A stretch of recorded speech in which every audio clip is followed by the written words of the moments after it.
nabadgelyo saaxiibayaal. Alxamdulilah, ilaah mahad iska leh. Waa maanta iyo muuqaal kale. Maantana waxaan xogoo ka falqayn doonaa xalfadii xalay ay qabsatay gabadha lagu magacaabo Kokobul.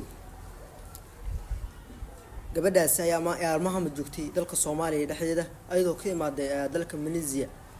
Waxay ceel ka qoday meesha lagu magacaabo Jowhar. Ceel biyood aad ay u mahadsan tahay. marka xalay ay xalfad weyn ka qabsatay sida uu intii magaalada Muqdisho. xalfadaas oo aad loo soo dhoobtay.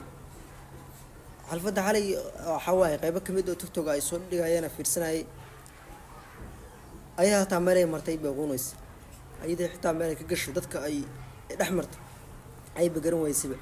xalfada aad loo soo dhoobtay waxa waaye dad adiga inta ku xirneed camal ay amaaday.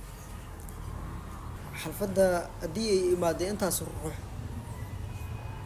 bal maxaa la is dhihi karaa dhibaato ma ka imaadi karto maadaama intaas kun iskugu imaaday. dhibaato horta dhibaato laan ma ahaan karto, ruux waxa la yeelay iyo ruux waxa lagu dhufto ma ahaan karto. mid kalena waan ku farxay oo mid kale waan ku farxay waxa waaye Muqdisho nabad ay noqotay sababtoo ah intaas ruux meel ay iskugu imaaday habeen oo haddana si nabad ah lagu kala hoyday ruux kastaba gurigiisa si toos ah u aaday. Muqdisho nabad ay noqotay alxamdulilah nabad. marka Muqdisho waagii hore maalmihii ugu dambeeyay 2020 iyo waxaas sida loo soo galay waxay ahayd meel cadaalad aad ugu fog ay ahaan jirtay oo qaraxeeda aad u fara badnaa intaas ruux meel isku imaaday qalaas laan ma baahan karin. alxamdulilah saakin markaan soo toosin wax qalaasa ama wax dhibaato ah hadda oo la sheegaa miyaan man maqlin. Muqdisho waxay ahaan jirtay meesha uu qarax badan leh oo hore aan maqlo. Muqdisho miyaan maqlo waa badnaa xanuun wadnaa haddana alxamdulilah horta caasimadda waa noo hagaagtay.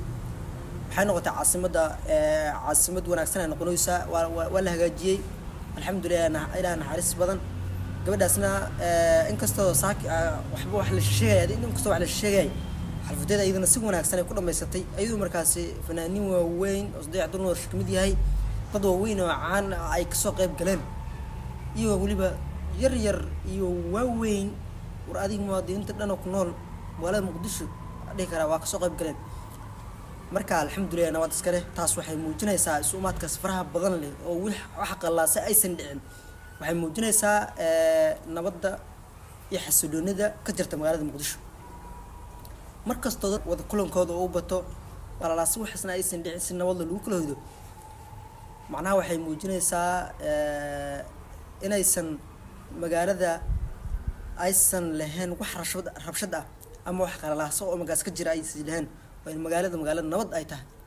Muqdisho waxa waaye waa Soomaaliya mutashaay hadii nabad noqoto wadankeena kalena waa iska nabad doona insha Allah. ilaa caasimadda anoogu dhiga caasimad wanaagsan waxa waaye caasimadda ilaahay noo hagaajiyo qaraxii iyo dhibaatada ilaahay ka dul qaado. horta waxaan leenahay intii hore dad wax ay gaareen ilaahay horta ha u boogadhayo inta ku dhimatayna waxyaalihii hore Muqdisho ka dhacay ayakana ilaahay ha u naxariisto.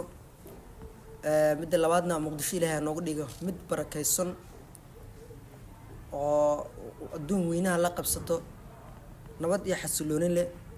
marka haddii caasimaddu noo hagaagto waxa waaye gobolada kalena waa iska tusi lahaayeen.